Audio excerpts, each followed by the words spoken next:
let's turn to whatever it is the third and fourth graders were digging this year. The next presenter is a star of the stage, the big screen, the smaller screen, and the written word, and he is a storytelling legend. When his character on Happy Days got a library card, the next week, applications went up 500%. Pretty incredible. He has helped make reading cool. May I have a big thumbs up and an A as we welcome the co-author of the Hank Zipser series, the Ghost Buddy series, and still and always, the Fonz, Mr. Henry Winkler. Sunday, Monday, happy days. Tuesday, Wednesday, happy days. Thursday, Friday, happy days. The weekend comes, a cycle comes. All right.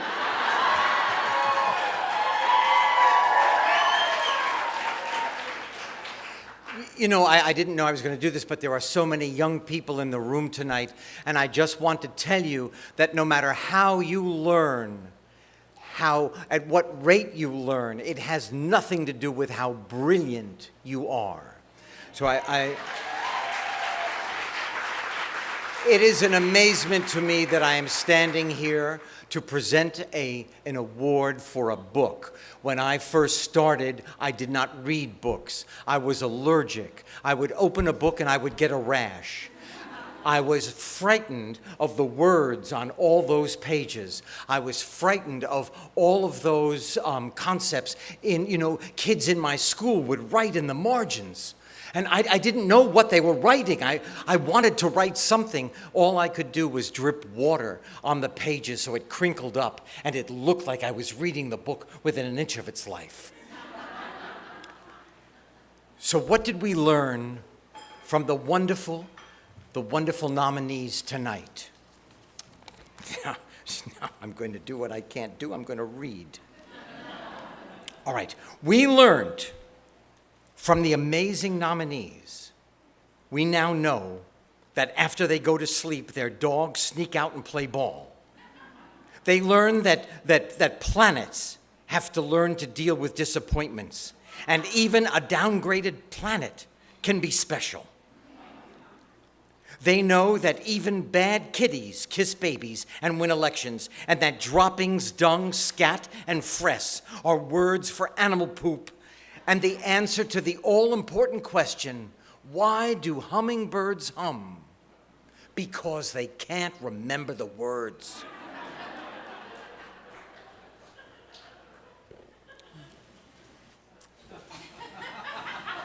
There you go. That's right, Kitty. As president, you would get to suggest the laws that all of the other kitties would have to follow, including any law you think would be best for dealing with the stray cats, with the possible exception of throwing them all into an active volcano. Bad kitty for president.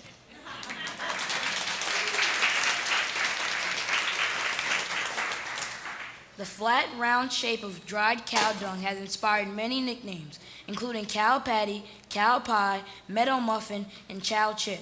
Dried cow dung is also used as frisbees in cow chip throwing competitions at state fairs. Let's hope they wash their hands before they eat the cotton candy.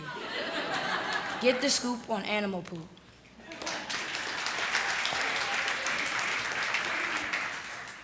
The locker room was wagging with excitement. Who will be the champions, the hounds or the doggers? Homer.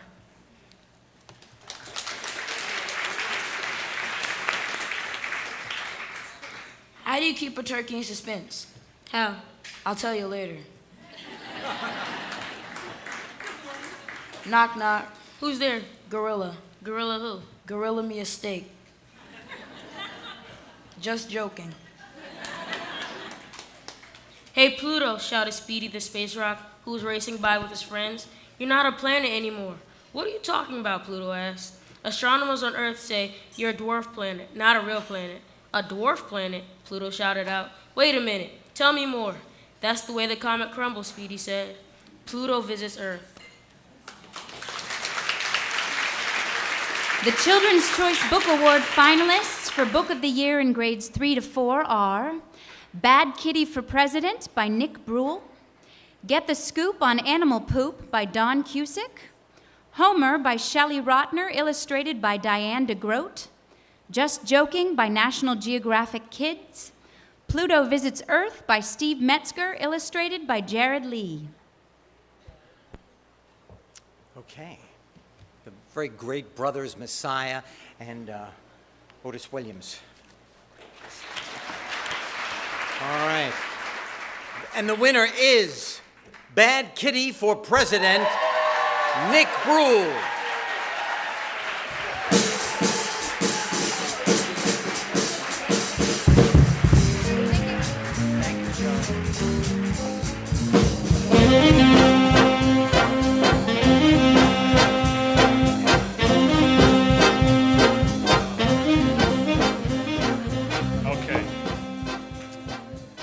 I gotta confess, I've been especially hoping I'd win this award, if only because I've had this Henry Winkler story burning inside me since I was a kid that this is finally my opportunity to tell.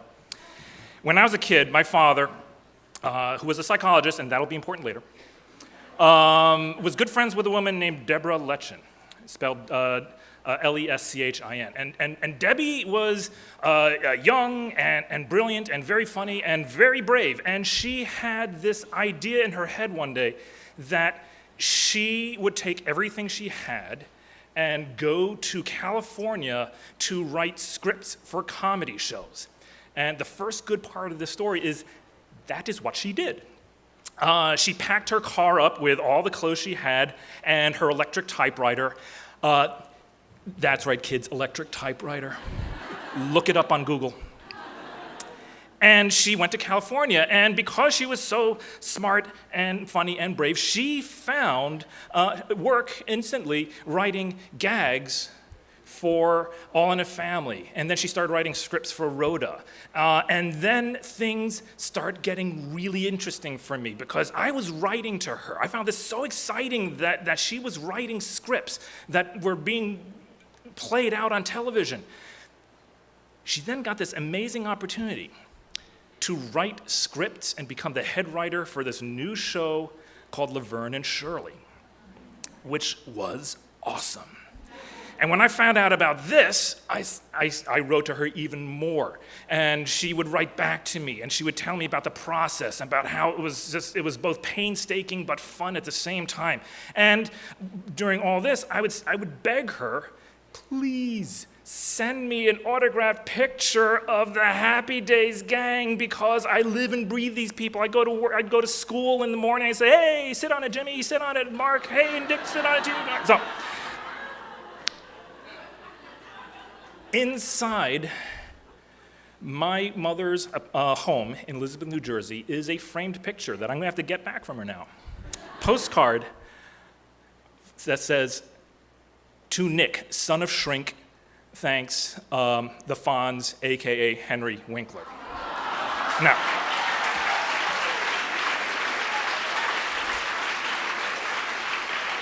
but the reason this story is so appropriate for me is that I need to dedicate this story to Debbie Letchin, who set this example for me when I was really young and showed me that there is this reality where people actually can thrive by doing what they love doing so much, which is writing stories that other people will read and in her case actually play out. And so I owe her a great debt.